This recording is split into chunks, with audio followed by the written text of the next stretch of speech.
What's up, guys? It's Rick Ginn, and we are here today to talk to you about doing wholesaling on a part-time basis. Anyone who doesn't know me, my name is Rick Ginn, and hold on, let me put. Uh,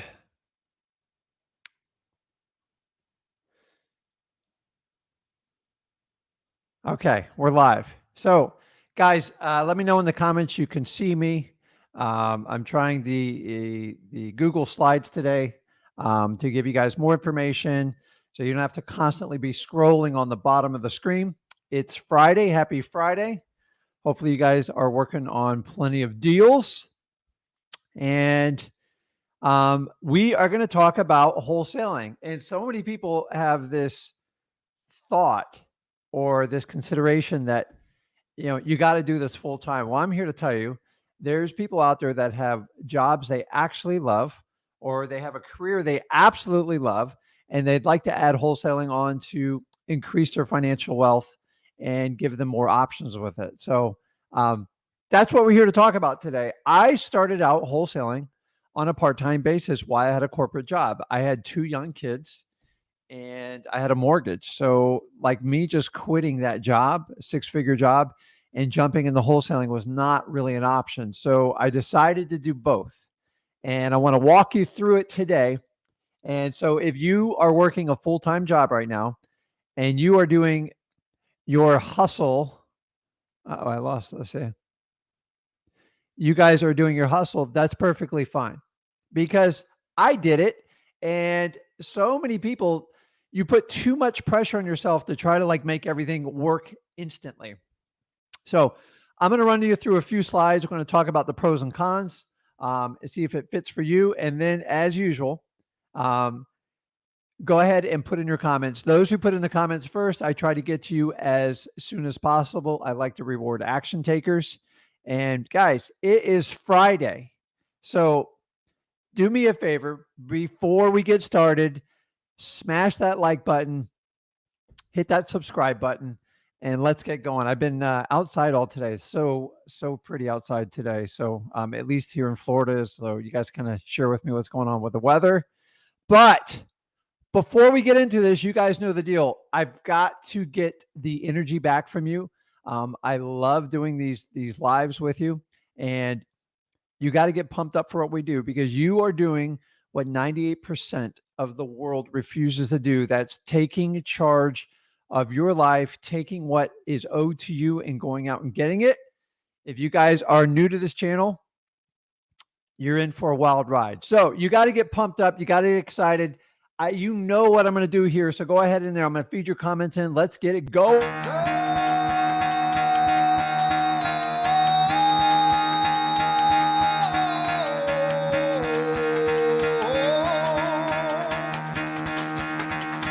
Get the fuck out of bed, bitch. Go.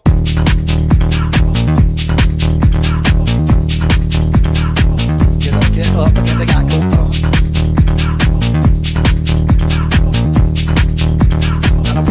Time to wake up, bitch. Get up. Get up. Get up.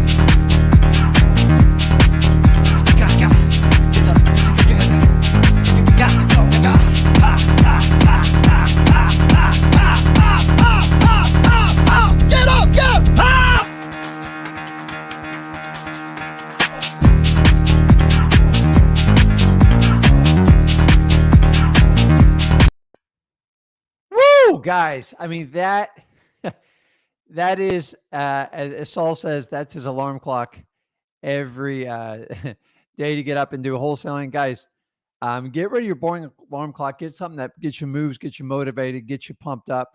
And I'm here to have fun with it. So let's get into it. Let's talk about wholesaling part-time.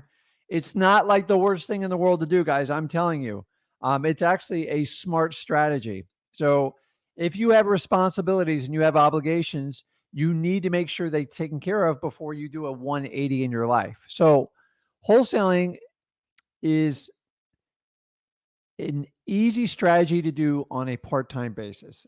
It's easy to do. It will take some time. So let's get into it. And Let's go here. So I'm going to get my mug out of the face here. So listen, why wholesaling works part-time? It allows you to keep the income while you're starting out wholesaling. It gives you a ton of flexibility. And obviously, if you have a little bit of money from your other job, marketing money's a lot easier. So those of you that are just going to like burn the ships and go to it, that's fine. But if you don't have any type of income, that does get challenging and it's going to require huge extra hustle. So, um, as I said, it's a wonderful transition period. And to be honest with you, it takes a huge weight off your shoulders. And I think it's a great strategy. So let's kind of dive into it. As always, I'm always going to tell you guys is you have to clearly define your why and why you want to do it. If you do not have a clear set why on why you want to do wholesaling, I don't care if it's full-time or part-time, it's going to be a struggle. Your why is I want more freedom to spend money on my family. I want more time. Time to me is more valuable than money, but I do want the money with it. You can't just do wholesaling to be rich. That's not a why. That's a result. So the question is, what would you do with your newfound riches? Would you hire people to help you out? Um, would you get somebody to help out with the cooking? Would you get somebody to help out with the cleaning? All things that you can do when you do wholesaling. So your why, the perfect one, extra income, build wealth. Um, and you have to define, listen, do you want to keep your job or is working part-time in wholesaling an ends to a meaning you want to leave your job? So I'll share a little story on how, let me do this here. I'll do a little story on how I did wholesaling is I had a full-time corporate job and I had a 1-year plan. Good news is it only took me 5 months to exceed my income goal and I left my job. One of my most favorite days to do it, being able to fire yourself. So those of you who are in a miserable job, I feel you because I was there for 12 years of my life. I didn't start wholesaling until I was 33. So I don't care what age you are, it doesn't matter. Just have a game plan. And that's what we're here talking about. We're talking about wholesaling part-time and how to get yourself going. Guys, keep filling out the comments on it. And we're going to do a really good Q&A today. So, so how to get started wholesaling part-time. What you have to do is be brutally honest with you on what your day gives you. So if you're working 8 hours a day, you've got to know what your day flow is. So if you know you got to go hard from like 7 in the morning till like lunchtime, then that's a time that you have to focus on your current job. And so you're going to have to switch over in the second part of your day. The really good news is about wholesaling part-time is the best time to contact people is always going to be in the evening. So it really kind of works out perfect unless you have like a nighttime job. So figure out how many hours per week you can commit to doing wholesaling and be realistic on the number. Don't put 40 hours a week if you don't have 40 hours to give to it. Okay. The next part of this is you want to define your players. Is it going to be you? It's okay, guys. I did this business completely all by myself for 7 years. Okay. Now, my wife did help out with me and I had some silent partners at the time. So define who your players are. Is your spouse helping you out? Do you have a business partner? Do you have a family member? And figure out what they can contribute to it. The next thing you want to do is obviously research your market to target. Obviously, I want you to do your local market because that's the one you know best. But if you're going to do virtual, make sure you pick the right one out. And guys, before you get started, make sure you meet with a CPA and a real estate lawyer in your market so you make sure you're following all the laws and everything's copacetic. And then just go over to freewholesaling.com. It is a 100% free course. It is the #1 wholesaling course in America. And it's back with 19 years of my experience plus 5 years of Zach's experience. And you get the 1-2 punch. And guys, we don't coach students. We actually flip properties every day. And that's what I love about it. And I only recommend stuff that we use in our business. So go into freewholesaling.com. There is more information and you know what to do with there. Just pick your time through there. And I would focus on the marketing part first. So, gee, I jumped around here. Okay. Next thing is probably the most important thing, and this is regardless if you're part-time or full-time. So take this, if you guys are just getting up and running and you're doing it full-time, these techniques will work for you. So number one, choose your marketing medium. All it is means, are you going to do cold calling? Are you going to do SMS? Are you going to do direct mail? Are you going to do RVM? Are you going to do door knockers? How are you going to deliver your message? And you have to master and pick the one you are most confident with. So number one, make sure it works within your schedule, because remember, you guys are already working another job, so I'm not here to kill you. And number two, make sure your marketing medium matches your personality. So if you hate talking to people on the phone and you deaf defying, it scares the heck out of you to call 1,000 people, I wouldn't pick cold calling. So if you have a partner that'll do it, or you have someone you can work with, that's great. Just understanding, if you're going to outsource for cold calling, I'd rather you do it for at least 3 months yourself, so you can learn how to manage people and run the right KPIs. Once you pick it, the next logical thing you have to do is you have to define your marketing budget. Guys, you have to have a budget for marketing. If you wing it, you're not going to do it even close to being right. So if you plan on spending $500 or $1,000 a month, and say you come up with a budget of $10,000 or $12,000 for the year, take an Excel spreadsheet and just go January, February, March, and so on, all the way to December, and then break it down. Now, by doing this, it's going to force you to do the steps necessary to keep your marketing going. And here's the good news. If your marketing is not working, you can change it. You just got to keep doing something with it. But if you don't have a goal, you don't have a budget, there's no way you're ever going to market. So I don't care if you're doing it full-time or part-time, you have to do this. Okay. Also, guys, as you get going in this, especially on part-time, there is going to be somewhat of a learning curve. A learning curve, I don't care what guru tells you, it cannot be completely avoided. Mistakes will be made, and that's how you learn.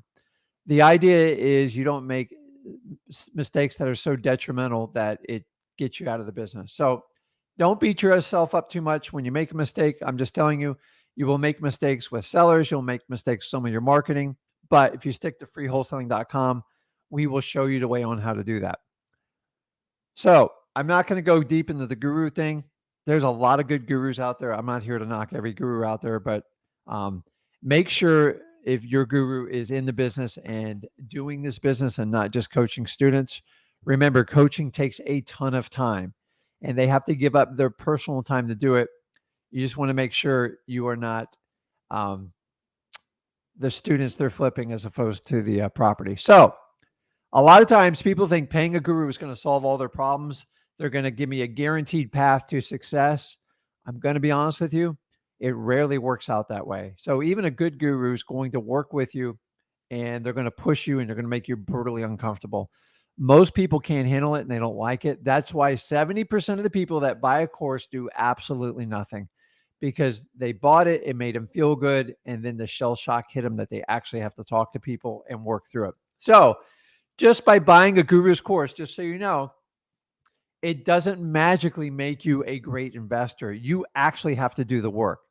If anything, when you buy a guru's course, is the pressure is more on you than it ever is on the guru, because they're just going to say, hey, do this, ask you what your results are, and keep punching away. So last but not least, you guys have got to study and practice your marketing medium. If you're going to be cold calling, do not practice on the customers you pay for list. Use old lists, use family members, use the mirror, use the spouse, whatever you need to do. You have to practice. I don't care if you're full-time, you're part-time. I don't care if you have a guru, you're not doing guru, you're just doing freewholesaling.com. The one thing you cannot avoid is you will have to practice your method. So the next one is you got to create your plan. So what you have to do is pick your market, and you got to declare your marketing medium. So if you have not picked it now is a good time to sit down, or maybe you can ask them the questions and we can go over it in the live stream to figure out how to do that. So, but I like to pick one marketing medium when I start out. So if it's direct mail and that's what you want to do, if it's cold calling, if it's SMS, just pick one and start with it. So we've already talked about creating a marketing budget for 12 months. And then you got to plan your strategy for lead management on CRM. Guys, keep it super simple. We just use Podio. It's like 12, 14 bucks a month. That's all you really need. You just got to set up the follow-ups. And then set up technologies for easy management. This is with your phones, with either Vumber, CallRail.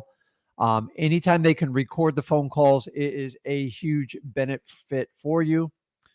And place a time on your goals. So if you're going to be doing this part-time, you have to announce what your intentions are when you want to leave the part-time role. So if you want to transition from part-time to full-time, it's critical you put a date on it. So we're in December right now. So maybe you want to set 6 months or a year, whatever it is. Now, if you want to keep your job and you're very happy with what you do and you want to add wholesaling to it, then you can just come up with an income goal. And you can simply do that, because if you don't plan on leaving your job, then there's no point even talking about that part. Okay. Then when it gets to the appointment, guys, you have to define your appointment strategy. You have to be just into this part is you're doing it full time. So I've always tell you, pick your local market. Belly to belly negotiations always will get you the highest profit and the highest probability of getting a deal. Consider your overall strategy, meaning, are you going to meet them in a local market or are you doing virtual? Guys, meeting people in person is huge. Here's the differences. Almost 70% of communication is nonverbal. So when you get them on the phone, you're reducing your odds by almost half, because you can't see what they're saying. You can't see the reaction. So if you guys are doing a virtual market, just make sure you research the right market and you have a plan on how you're going to do your phone appointments, or if you're going to have some boots on the ground to help you out with everything. And guys, make sure you revisit like your phone systems.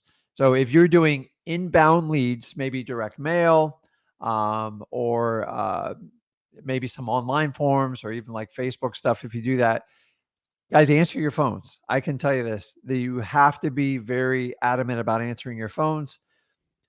If you're working a job and you can't quite answer your phones, this is where I try to get a family member or a spouse to help you out until you can get home to answer the phones. But and without hesitation, you have to be a follow-up master. You have to master following up people. You can't do that without a CRM. So it's important to do that. So we're almost done here, guys. I promise I'm gonna attack these questions. So a couple warnings, especially if you're doing wholesaling part-time. Do not overstretch yourself. You did not come into this world to like give up all your time. So make sure that you leave time for your family, you leave time for activities, to get your mind right. And I know a lot of you go, well, there's 24 hours a day and I can do it all. I'm just telling you, do not. This is a marathon. It's not a sprint, as you see in my last point there. And guys, have fun with what you're doing. I enjoy talking to people. I enjoy connecting with people. So wholesaling is a very natural fit for me. And carefully pick the marketing median that fits you. As I said, if you hate cold calling, but you think it's the best probability for you to do it, I'm going to advise you against doing it. If you love talking to people and nothing scares you, go all in on it. And last but not least, focus on your goals and set them. And the sky's the limit for you guys. So that's kind of my it on wholesaling part-time.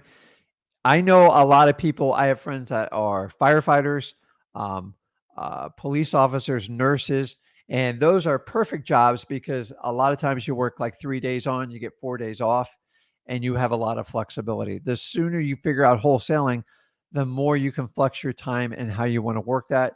And the beauty of that is you get all your nice benefits, you get a retirement package, and everything you earn in wholesaling is like your own like little piggy bank money. If you want to use it to buy a boat, if you want to do it to take like luxurious vacations, maybe you want to do it just to buy other assets, then go for it. So that's my take on wholesaling part-time. I started out doing it that way because I had responsibilities and a family to take care of.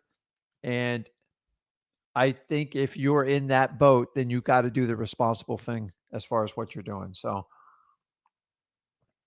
I got to get my coffee. So, okay, I see some names on here.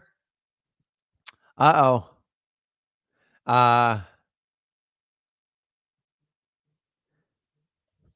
I see.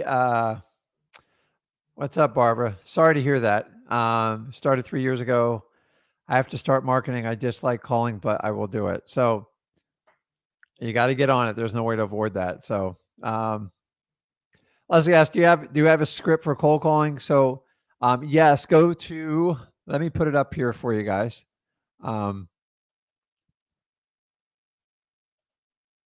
If you go to freewholesaling.com, you register. Guys, it's absolutely free. We don't hit you over the head with it.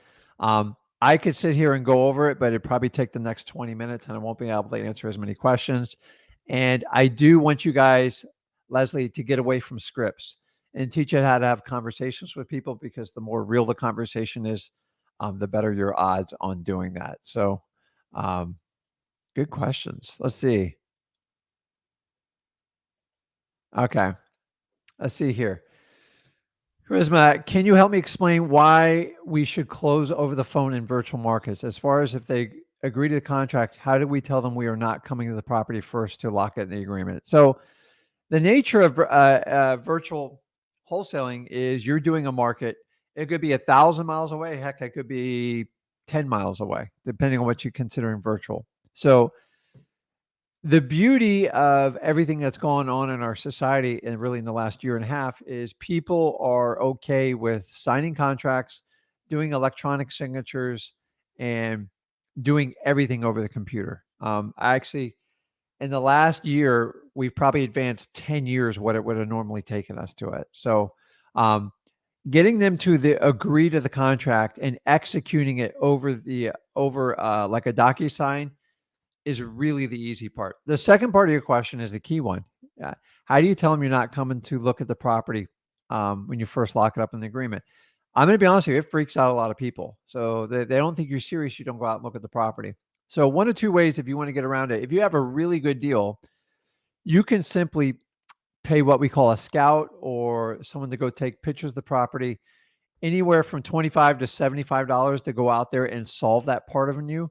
But I want someone just going to go out there, take pictures, be nice, and not say anything to screw up the deal. So that's how I would fix that part of it. But I gotta be honest with you, people are like okay selling stuff over the computer and over the phone right now. So it's not as big of a deal before. I will tell you this: if you can be in front of somebody and get their reaction and get all the visual clues they give you, you will typically do better. But for full disclosure, I do virtual markets and we never go to the properties. And occasionally I have to send somebody out there to go look at the property because they won't sell it to me unless somebody looks at them. So that could be your partner, it could be your contractor, it could be anybody. So it's important that you know how to deal with that. So as always, keeping it real. I appreciate it. Will this be saved? Yes. So you can go on Wholesaling Houses for Real, and I believe the video is there, or Flip with Rick on our YouTube page, and everything's on there for you. So, Felipe, what's up? Marketing tips for an older demographic. I gotta be honest with you, your best deals are going to be from older people. So, marketing tips for an older demographic. Felipe, tell me what type of marketing you're doing. Are you doing letters? Are you doing cold calling? And that will, because every tip's a little bit different. So you put it in there, I'll post it up there for you. So Zerk Turk, hey Rick, I watch your son from time to time. So you guys know my son is Zach. So he's on here. He's a lot more active than I am, but he should because he's young. I wish both of you guys good health. I appreciate it. So I appreciate you guys tuning in and doing everything. Let me get this thing off here. So Leslie says, I just don't know what questions to ask her to say. So Leslie, here's the really cool part. This is 100% free. I'm not charging you a dime for it. Most gurus going to charge you $5,000, $7,000, $10,000. So you think of a question before the end of this video because you owe it to yourself because it's absolutely free. I've been doing this 19 years and I'm here to help you out.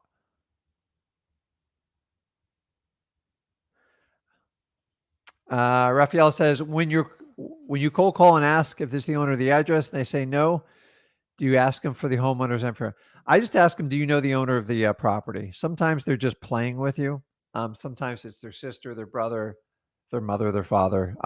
But you got them on the phone, you might as well ask. The worst going to do is just keep telling you no.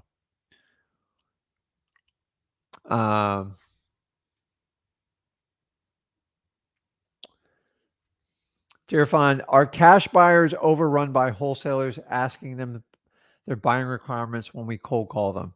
So, Fon, the key with cold calling is getting through that first 20, 30 seconds of awkwardness.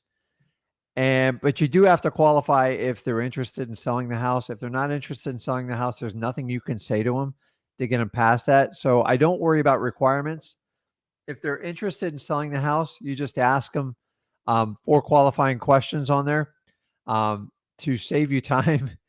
Go to freewholesaling.com. I put everything in there in detail. You're talking about their motivation, their price, what the asset looks like, and you just kind of get down to it. But remember, guys, if they're not interested in selling the home, there's no point in even asking all those questions. So, okay. So here's a good one. Evans, what's up, buddy? Can you tell someone the earnest money is $100? Why would they take me as a serious investor? So you got to understand, a deposit is just a deposit. It's not you buying the property. The point of a deposit is to show that you're giving consideration and you're serious about it. Now, in the old days, we used to do $10. I swear to you, we did $10. Nobody said a word. It's legal to actually do $1, but you usually get a lot of crap for it.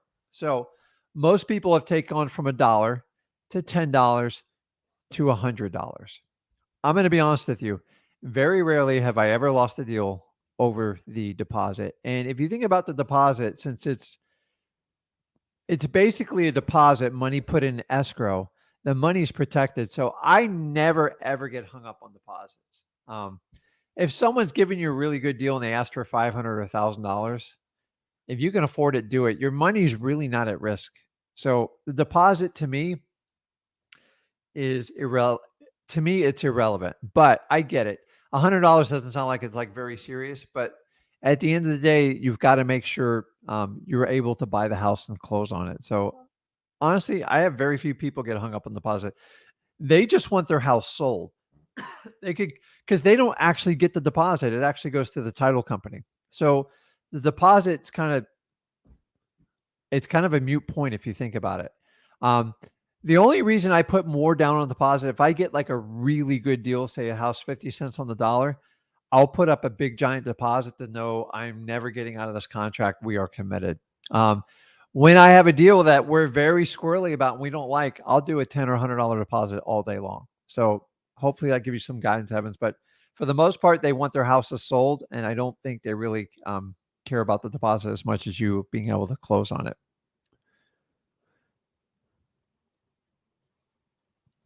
What's up, Steve? He's moving to Oklahoma City soon. Can I start wholesaling independently after getting an REA license, or do I need to work for a broker after getting a license? You know what? So you're in an area where I believe they're going to require a license. So I would just get the license, talk to the brokers, and find out what you can do. I think once you're licensed, I don't think there's any restrictions for you working on a broker, but the best thing to do is find like an investor-friendly broker though that understands what you do. I wouldn't get like a regular retail broker because they'd probably freak them out.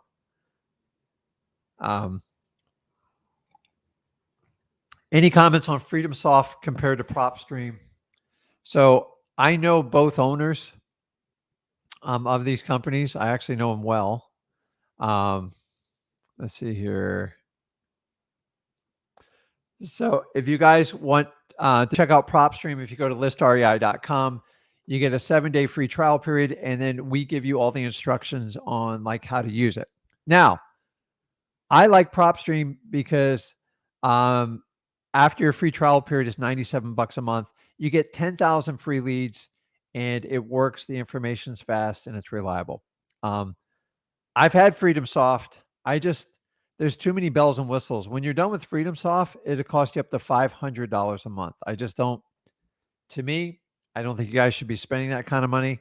I think you should get your lists, be able to comp stuff, put stuff in there, and leave it at that. The problem with Freedom Stuff, to get the full use of it, I believe it's $400 a month, and that's why I don't really recommend it. It's actually a good product. I know Rob well, but I use PropStream in my business, and that's what we use. And I don't promote stuff I don't use. So Freedom Soft's a great tool, but understanding if you get the full ride version, it's $400 a month, and I'd rather you spend that money on marketing. So hopefully that clears up that comment. Let's see, guys. Come on. This is a free mastermind. Where else can you get someone of 19 years experience, pick their brain about wholesaling, and they don't charge you a dime, and every Friday I'm here for you no matter what happens? Shoot, I even did Thanksgiving. So awesome. Rockstar, he did a driving for dollars, got 350 properties. Dude. So put in the comments how much time that took you. Now, I know he spent some gas money, but guys, driving for dollars is a technique where you just get in your car and you drive random neighborhoods and you collect addresses of what we call suspect properties. A suspect property is going to have high grass. One of my favorite is when the mailbox is knocked over, or a pile of newspapers at the front door, or like a blue tarp on the roof, because those are the properties we're always targeting. So one of the quickest way to build your database of leads is just go out and collect them. Now, whenever I struggled with leads in my business, I would send everybody out on the staff with a yellow pad, and everyone had to come back with a minimum of 150 addresses. Every time we did it, I believe every 200, 200 and a quarter, we would get a deal. So I'm not going to tell you it's going to happen in your market, but you will increase your odds hugely. So, okay. Felipe says he wants some tips on older demographics for cold calling and texting. So number one, old people are not crazy about you cold calling, and very few of them even understand the texting part. So when you're cold calling, I just kill them with kindness. Like, I got to tell you right now, and you're going to have to be a lot more patient with like older people. So I don't know if you guys can target your list. You can actually break down the age. In the old days, I used to target everyone over the age of like 44, because my research said most of my great wholesale deals, the people were usually 44 and older. But Felipe, just be patient on the cold calling. Texting is just a real challenge with old people. And I'm one of those old people because I get text all day long, and I don't, I'm not trying to be rude. There's only so much I can do with the text. So, okay, let's see here. Jason, call me Papa Rick. I appreciate it. Leslie, have you ever closed a deal by driving for dollars? Absolutely, 100%. It's actually probably one of the best things you could do. Actually, if I was doing wholesaling part-time, it'd probably be one of my lead techniques to gather leads. So you guys know that beat up house in your neighborhood you drive by all the time, and you're wondering what's going on with it. Why don't you get that address, find out who owns it, and find a way to get in contact with them?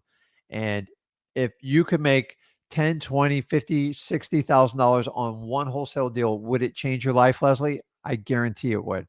So you can start with that. Let's see here. I love these questions. So Eve asks, how many deals do you honestly think we can do on our own with no team for each marketing source, driving for dollar, cold calling, direct mail? So Eve, it's a good question, but a bad question. So here's the deal is, churn on your marketing. Do the stuff I've already taught you. So if you've had a chance to go to freewholesaling.com, pick your marketing medium that you think you have the highest probability of success. Set your marketing budget, and then go all in and do it. And then if you got good at one and you want to add another one, driving for dollars should always be on there. And when you do it, how many deals can you take down? The sky's the limit. The question is like, how much stuff can you handle doing? So I've done as many as, I believe, 12 deals in a month. And that's when I worked all by myself. And I got to tell you, it wasn't super fun, but it was exciting and fun to do at the same time. So what happens is if you have to stay on top of your leads and the follow up on them. So you can easily outspend your marketing dollars. Meaning, if you go out and get a list of 10,000 people and it's you by yourself and you're on the phone all day and you can't get anything done and you can't do follow up, you need to get some help. Your plate's so full, you need other people to help you out, and that's a great problem to have.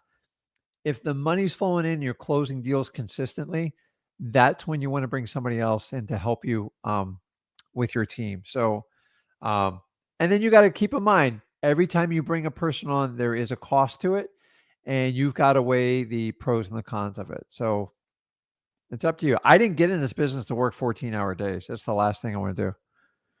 So, you guys are answering their own questions there. Okay. Let's see here. How can I obtain a longer contract for North Carolina? I saw a live yesterday where you would bring 2 contracts to a deal. I have the 2-pager from your site, but nowhere to get a longer one. Really easy one. So just as a reminder, we were talking about some sellers like really short contracts. They just want to sign and they want to get the anxiety over and be done with it. And sometimes people want like 15-page contracts that a typical realtor would present. Because they're going to give it to a lawyer. And if you give a 2-page contract to a lawyer or somebody's spouse, you're going to get crushed by it. So to get the longer one in your state, you need to find the state approved contract for realtors and lawyers. So in Florida, they call it a FAR bar contract. So find out what the state approved real estate contract is for your state. Here's the good news is you can Google it, because every realtor uses it. In Florida, the longest contract we have is 21 pages, which is an absolute joke and a travesty, but some people like them. So, Mr. Facebook, go and Google in North Carolina your state approved real estate contract for lawyers and realtors, and you should be able to find it. Worst case scenario, reach out to a local lawyer and they'll probably just give you a blank one. It's just that easy. So whenever I'm dealing with realtors and stuff, I want to make sure I'm using the exact same ammo. So that's the difference between like a long, complicated contract and a short one.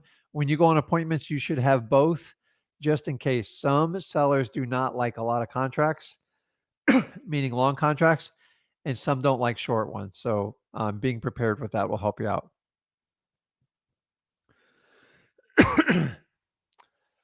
Yeah, I love your name. I'm just scared to say it on the air because I might butcher it. So, Alexandra. Well, maybe you can put the pronunciation on there. But pre-probates on PropStream worth to market to that list with the criteria. Would you put in there? By the way, pre-probates is a wonderful strategy. You can get it on listrei.com. It's through PropStream, and it's pre-probate. Now, what that means is it scrapes the death certificates for the county you give it or the city. And it will also find the person with a death certificate that owns property. Now, it's not perfect, but why I like the pre-probate strategy so much, yes, it works really well. I love doing it, is you're going to find properties that actually won't go through probate because they're either homestead exempt or they're in a trust or they're in a corporation. And those you will find doing the pre-probates. I don't like to use any filters on them because it's not like a 10,000 piece list. A lot of times it's like a couple hundred people. So I wouldn't put any filters on it and just see what size list you come up with it. And I love the strategy because it works, because the old days, it cost me $150 per county to have somebody manually pull the probates for me. This one solves a lot of the case. We still like getting the county records, but the pre-probates is a wide shot, and it finds people that who've died to own a property. Remember, not every property goes through probate. A lot of people don't understand that. So you guys got any probate questions? I know everything you could possibly know about a probate. So Thomas says, I heard that driving for dollars is the best ROI for new wholesalers. I got to tell you, it's probably the most often overlooked technique, and it it always works because when a house is run down, it gives you clues. So let me give you an example. I'll spend, I don't know, 10 grand on like a set of mailers. The minute I pull up to the house or my acquisition person pulls up the house, it's every time we go to look at the house, the mailbox is knocked over. There's a hole in the roof. The driveway's black. Um, and I've probably driven by the house 10 times. So if I just did a driving for dollars list, I probably would have got there. I like it because it's like real data and you know which houses are vacant, which ones are struggling. So yes, Thomas, it is probably one of the highest return on ROIs. The problem is it's not super sexy and people like fancy stuff and it's old school, but man, does it work really, really good. Um, I even do walking for dollars when I go on walks, when I go for runs, I look for everything. Let's see Kevin's question. What do they mean when they say it's an attorney state, for example, wholesaling in Ohio? So Ohio is one of those states where actually, if you want to research, we did an entire video on which states you need to get a license to do wholesaling. I believe Ohio, Oklahoma. There's a couple others on there, but for the most part, most states are pretty wholesaler friendly. You might also be asking about, do you need an attorney to close in a particular state? In Florida, you don't, but like I know New York, California, you do. So I'm not sure if that answers the question.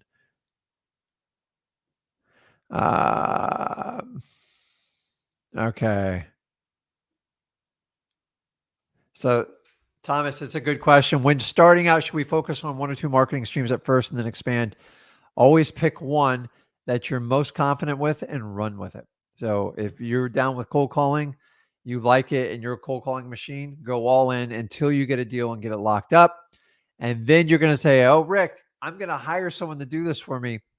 And you better make sure you understand everything there's about cold calling because you're going to have to manage the KPIs and keep that person working and honest for you. So once you close like 3 or 4 deals, then you can hire someone if that's what you want to do. But absolutely pick one medium stream. If you pick 9 off the bat, it's just too confusing. So pick one, master it. And once you master it, then you can just keep adding more and more sources on it. So good question. Hey, I appreciate you guys being on here. So, guys, keep picking my brain. I am here for you. Remember, I do this to help as many people as I can. Let's see, Sharice. She just got here. Welcome, Sharice. Contracts besides the standard contract, what kind of extras would you recommend? Sharice, don't complicate it. You can actually do a contract on the back of a cocktail napkin. You just have to come up with the terms and have 2 parties agree on it. So, but if you want to learn more, just spend more time on this channel. We have let me put it up here. Let's see here. Where did I put it? So you can go to freewholesaling.com, and that is the best way to learn for free how to get started in wholesaling. We hold nothing back. I could charge a ton of money for this course, but as I said, I'm trying to teach everyone how to wholesaling that wants to do it to make their first 100 grand. So, guys, also do me a favor. If you are new to this channel, I need you to hit that subscribe button. It makes a big difference on who can see our materials. If you guys can give me some thumbs up, we're a little bit light on those today. Let's keep this going. I'd like to keep this fun, exciting, and let's see here. Okay. So,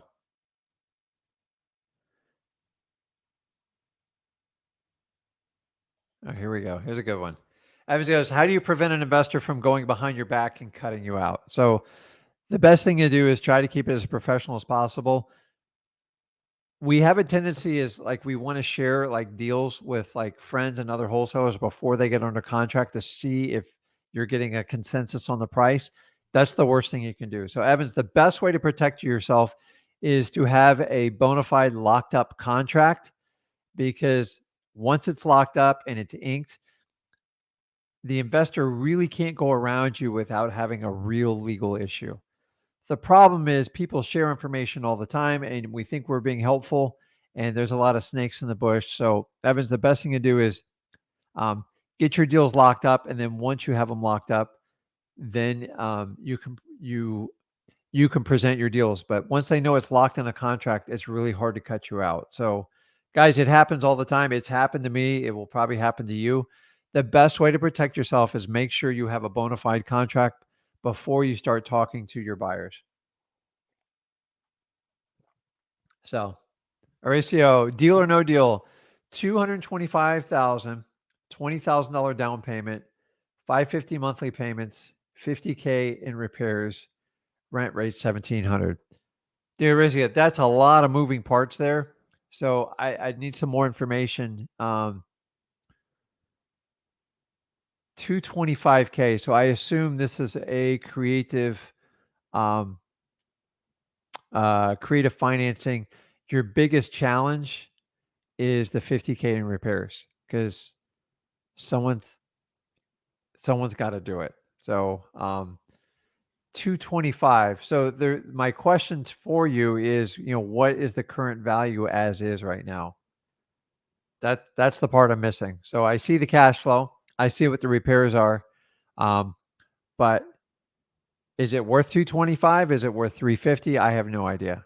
So I was probably close to 3 if it needs 50K in repairs. The question is, how are you going to fund those 50K in repairs? So I'm going to watch out for your comments. So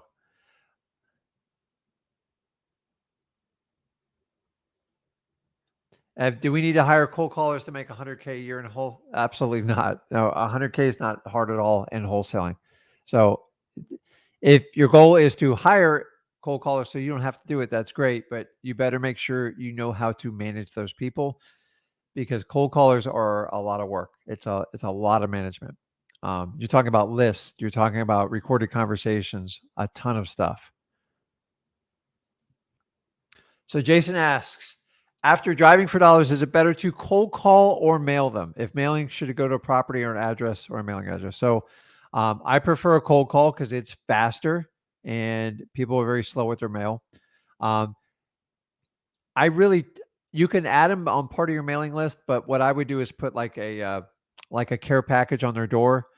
You can get the fake like FedEx ones. You can buy them from any marketing company. They cost like $1 a piece, 75 cents, and then just put a letter in there and just stick it on their door. So I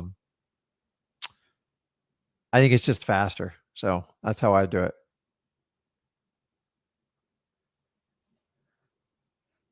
Thanks. Been studying extensively for the past 2.5 months, and the courses are wonderful. So, guys, listen, you can study till you turn blue, but in the end, you are going to have to take the action to get the stuff done. It doesn't matter if you hire a guru or you get someone with 19 years wholesaling experience that does this day in and day out. At the end of the day, you are going to have to be accountable for your actions.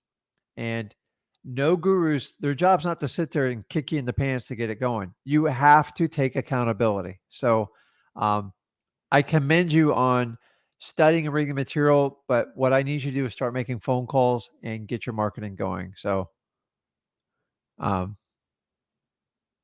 yeah, I don't care if it's owned by a corporation. It's just harder to get a hold of the right person to transact on them.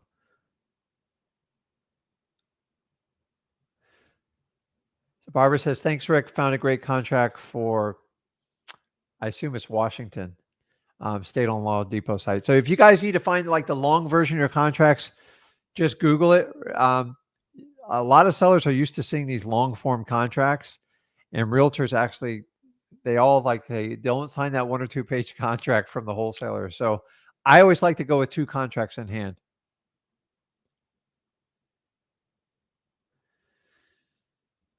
Okay. What's up, Dexter? Hey, Rick, I just realized you're on live. I have someone cold calling a list on Saturday and I have a fireman schedule, so I can only do it part-time. Well, that's fine. So that's what we're talking about. So we're talking about doing wholesaling part-time, guys. I tell you, if you have any type of these government jobs, fireman, police fire, a nurse, first of all, God bless you for what you do. Number 2 is if you really like that and you enjoy it, nobody tells you have to quit it to go do wholesaling, but I will tell you, you can still make an incredible impact on your life. Because once you get wholesaling figured out in the long run, it's not a 10-hour a day job. I'm telling you right now. It's you could marketing, um, you contact people, you set appointments, you buy their houses, and then you sell the contract to other people. It's really that simple. It seems overwhelming in the beginning, but in the end, honestly, you can spend a couple hours every other day and do this job easily. So that's awesome. Here's a good one.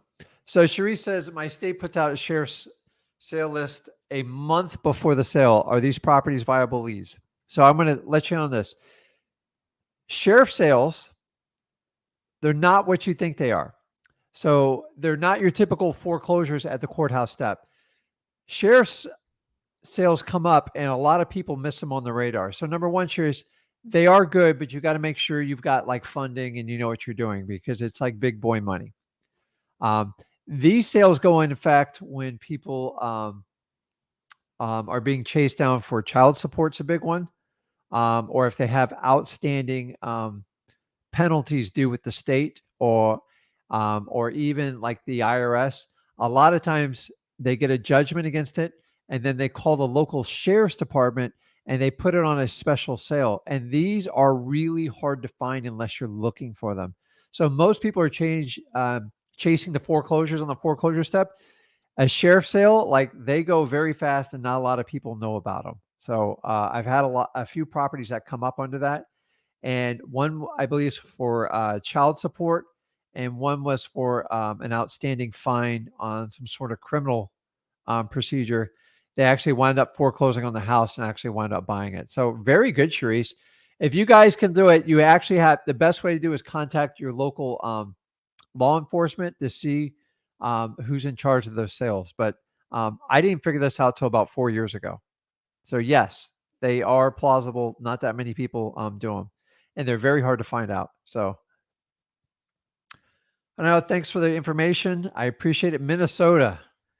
My God, what's the temperature in Minnesota today? Because I'm here in Florida. I was out on the water earlier, and it was a bit nippy at 72. I'm not gonna lie to you. Like I full disclosure, I had a sweatshirt on and long pants. So, uh, okay, let's keep going here. Marley, welcome to the channel. It says, I found a wholesaler who had a commercial property that I can sell to an end buyer. How do I make this deal work? Do I get this under contract, then sell it to the end buyer? Yes. In theory, you can do a commercial project the exact same logical way you do a single family residential. Now, most commercial properties go slower and there's much more due diligence. So I don't know how complex this property is, but if you already have a buyer in mind, the main thing to do to protect your profit is get it under contract.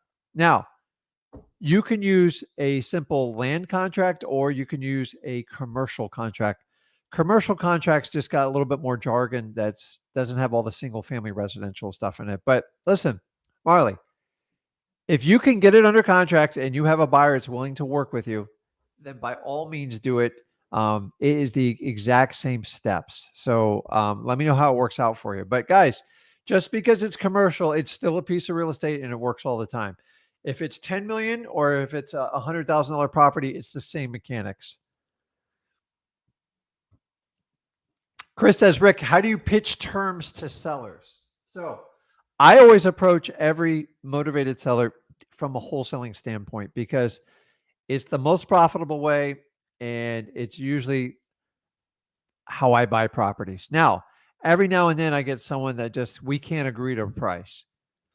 So if they can't agree to price, you've got to basically recircle the wagons. And here's how I do it. So I don't have one. If you had a baseball cap, you got to switch your baseball cap and now you got to put on your creative financing. So a lot of times I'll go back and I'll say, hey, listen, Chris, I get it. You can't do that price. Would you be open to, if I could get you the price you need, would you be open to a creative solution? And just shut up and see what they say. One or two things are going to happen.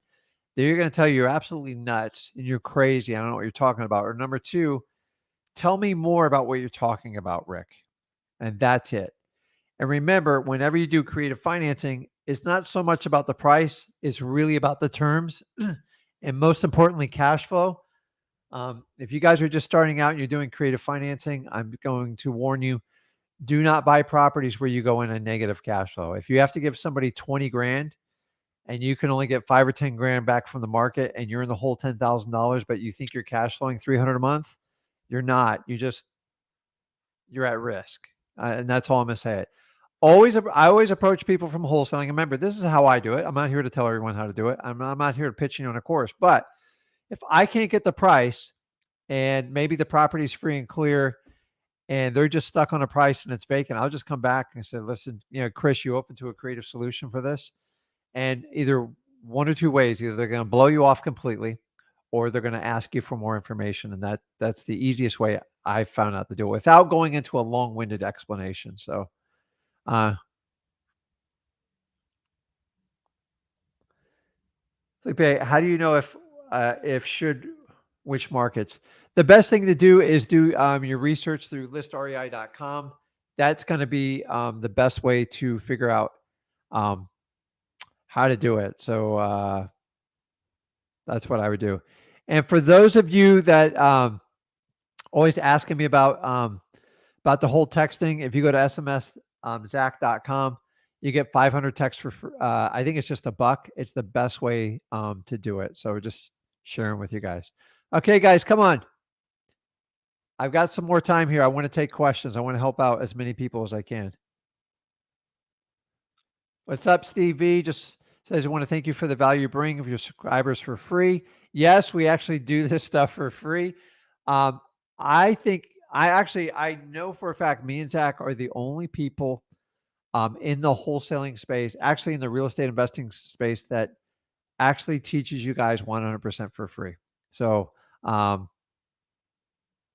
yeah, I don't put a Lambo up there. By the way, anybody who's going to flash watches, Lambos, vacation spots and stuff like that, they're doing it to impress you. And by impressing you, they're going to hope you buy their course so you get the exact same lifestyle, but you're going to find out. I'm not even going to tell you what percentage of coaches and gurus are fake in this business, but it's really bad. So I'll leave it at that. Let's see here. Man, I tell you what, I think we have an entire Hawaii crowd here. I saw 2 other people from Hawaii. So if you guys from Hawaii, this man is he's fun to talk to, but connect, because I think it's so cool. I've never been to Hawaii. It's actually one place I need to go bad. So I want to connect with as many of these people. So when I go, you guys can show me the best places to go. And I love to go fishing and boating. Fresh fish, fresh pig, you name it. So Cherie says, do you think wholesaling has become saturated? No, I don't. More people doing it? Absolutely. Is the population's getting bigger? Yes. Are they building more houses? Yes. So I'm in a highly saturated market. I don't even care. It doesn't bother me. I'm on my game and I know how to get stuff done. So.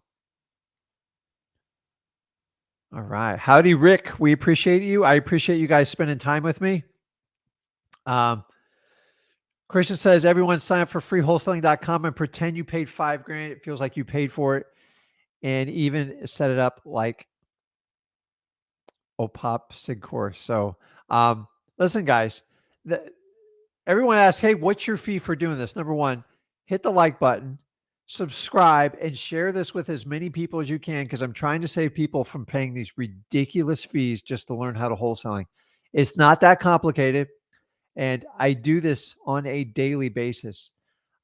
You're going to find a lot of people wind up wholesaling, and then somebody teaches them, hey, you can teach students, you can actually make a lot more money than you do wholesaling, which is probably means they're not a really good wholesaler, so I probably wouldn't have them teaching it. So when you sign up for freewholesaling.com, you still have to put in the work. You have to do stuff. Here's the difference is, because I'm not taking all your money up front, you actually have room to do budgeting.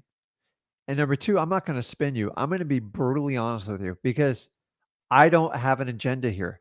My agenda is to create a legacy to help as many people as I humanly possibly can in this business. And by you guys coming here, it makes a huge difference. Go to freewholesaling.com, check it out, and pretend like you paid the fee. And then I want you to take some of that money and I want you first set some of it aside for you. And then number two, put some money and invest in you in marketing. So Brittany, should I complete a business website and page before I start cold calling? Absolutely not.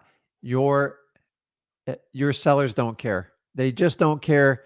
Listen, guys, everyone can tell you need this complicated website and stuff. Guess what, guys? I don't have a website. I don't have one. I've had a million of them. I've paid thousands of dollars in fees. Nobody cares about your website and wholesaling, unless you get one of the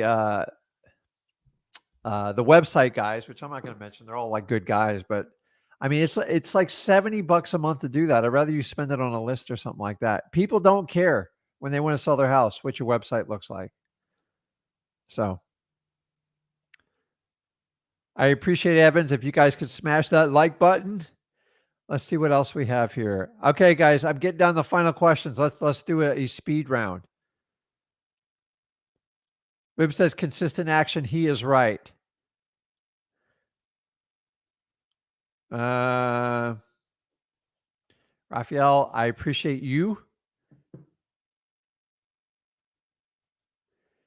Rico, should you skip trace all 10K from PropStream and call monthly?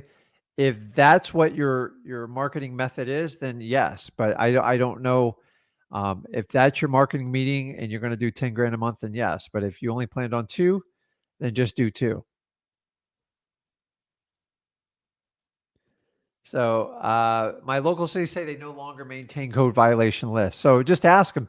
So I guess there's no more code violations in your city. Everyone's good. They're just blowing you off. You got to find who's in charge of it and who takes care of it, and make it very apparent you are not going to go anywhere. And by the way, that is the common response from most cities now. Sean asked, are condemned houses good to try and wholesale, or should I stay away from them?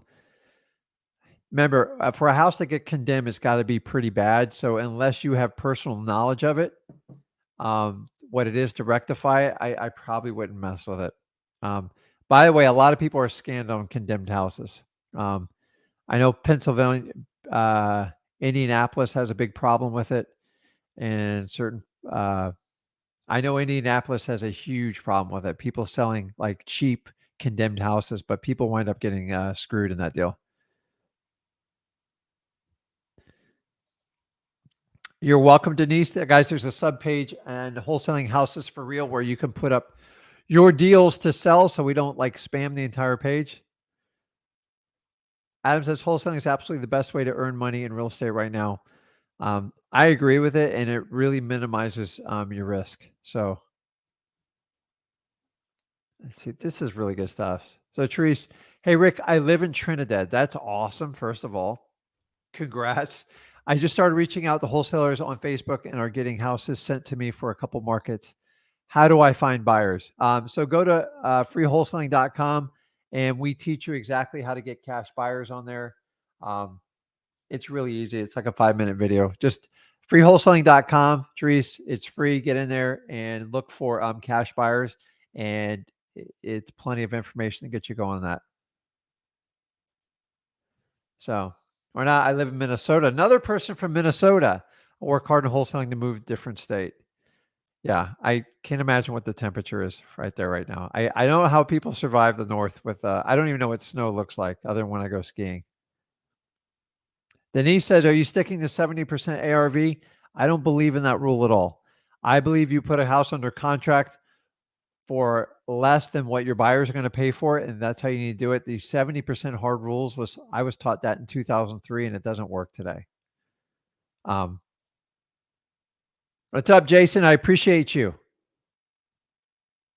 Let's see here. I am taking the last 4 or 5 questions here from a number.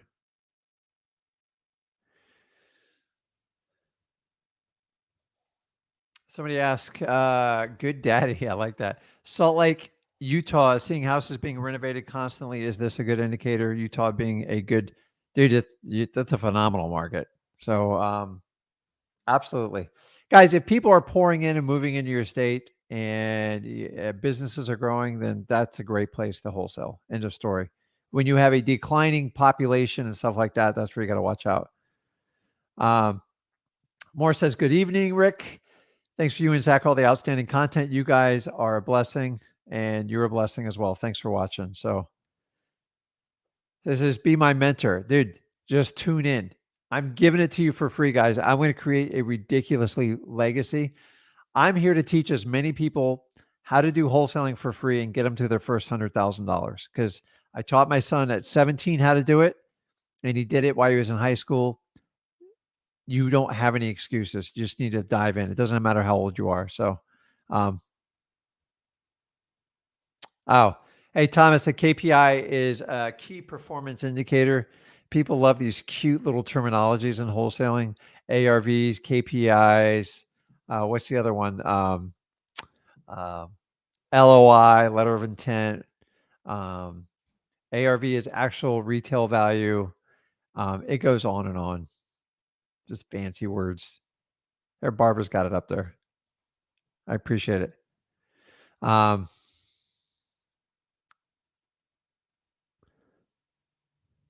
Key performance indicators, right? Okay, you guys got me all hung up. Okay, guys. Let's see here. Let me see if I missed it. I saw one other question I want to put up on here. Oh, I love this one. So what's better, flipping or wholesaling? Well, here's my answer, okay? Wholesaling is the most fundamental technique you can learn in real estate investing. It is like learning your ABCs. You cannot, until you learn your ABCs, you can't figure out how to pronunciate words and how to do full sentences, do paragraphs and reports. So if you do real estate investing without wholesaling, in my opinion, you miss the boat. Okay. Because if you can learn wholesaling, you can do anything you want in real estate investing. So wholesalers always get the best deep discounted deals. End of story. What you want to do with that deal afterwards, if you want to keep it for a rental, if you want to flip the property, if you want to rehab it, knock yourself out. For full disclosure, I've tried everything. I will tell you, wholesaling, hands down, is the best technique you can do because it minimizes your risk. You don't have to swing hammers. You don't have to manage rehab crews. I've done it all, and I'm just telling you, once you start opening walls and started getting permits and stuff, your profit is unknown till the very end. And for that reason, I'm not a big fan of doing it. I'd rather take my $20,000, $30,000 and do it 4 or 5 times over and over instead of putting all my marbles in one rehab and actually having to show up to work every day and do it. That's just my opinion. I don't care. But if wholesaling finds you the deep, best discounted deals, make sure you do wholesaling. If you want to add flipping to it, knock yourself out. I prefer you do wholetailing, which means you just clean the property up, you get it done in less than 2 weeks, and you put it on the market to the highest and best buyer. And it could be with financing on that one. So that's it, guys. I tell you what, tune in every Friday. I'm here. I'm going to answer as many of your questions. Guys, make sure you hit that subscribe button, you smash that like button, and go to freewholesaling.com. It is the most extensive wholesaling course available today, and it's 100% free. And I got 19 years. Zach's got 5 years wrapped up in there. So we've got 24 years experience in it. And guys, we post 2 videos a day. So go to Flip with Rick YouTube channel, subscribe there, and Wholesaling Houses for Real on Facebook. Guys, have a magnificent Friday. Go out and get your deals. And yes, you can do wholesaling part-time. I don't care what anybody tells you. I did it. And within 5 months, I was in this business full-time and I eliminated all the risk. So I had to take care of a family. I had to take care of my mortgage, and I transitioned into it. If you're young, you're single, and you have no risk, then dive into it full-time. I would tell you that right off the bat. So those of you guys with wonderful jobs, the firefighters, the policemen, the nurses out there, keep your jobs because we need you. But just add wholesaling on it so you can do some amazing things for your family with that money. Guys, I love everybody on this channel. Do me a favor, make sure you subscribe, give me a thumbs up, and I will see you next week. I appreciate it, guys.